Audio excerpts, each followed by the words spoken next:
All right, now to day 2 in the trial of James Crumbley, and plenty of new information coming to light. Yeah, Christy McDonald has been anchoring our live stream of the trial on Local 4 Plus. She joins us live. And Christy, there have been a lot of little things happening in court that are generating a lot of questions. And this goes beyond just the testimony.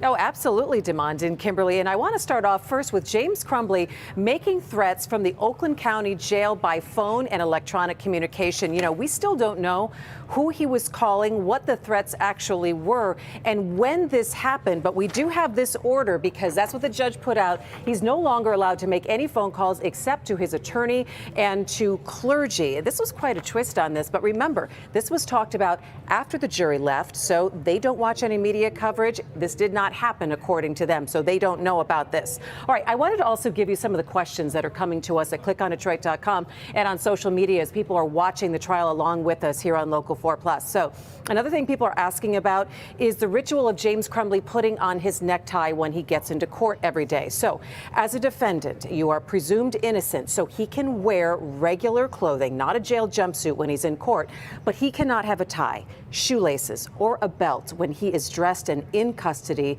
for fear it could be used as a weapon or for self-harm. This goes for all defendants. So that is why the attorney puts his tie on him every time he heads back to the defense table.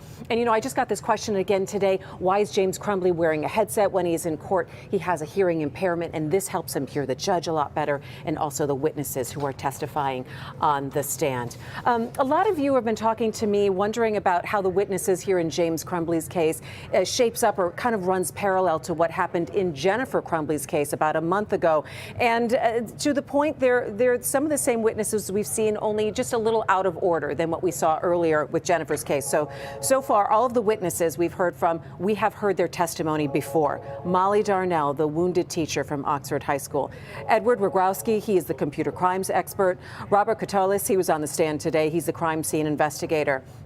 We also heard today from Cammie Back, the gun store manager, and then Detective Joe Bryan from Oakland County Sheriff's Department, and then Christy Gibson Marshall, the assistant principal at Oxford High School.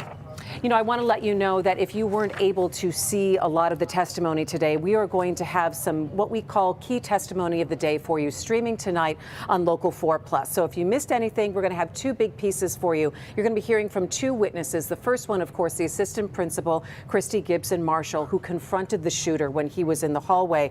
But we're going to start off with Sergeant Joe Bryan. He is the one that brought the Crumbleys in the day of the shooting. And we had video of when the Crumbleys actually saw their son for the first time after the shooting. You hear the entire conversation. You also hear the conversation that detectives had with the Crumbleys there. So we're going to have that for you tonight as our key testimony of the day. Tonight at 8 o'clock. So catch that tonight. Make sure you come back and see us streaming on Monday morning when court begins. And if you have any questions at all, you can head to social media. I do 5 takeaways from the trial each day. So if you only have a minute, I'll give you the key things that you might have missed. So that's the very latest for us as we wrap it up from court on a Friday. I'm going to send it back to you. All right, Christy, thanks for staying on top of that.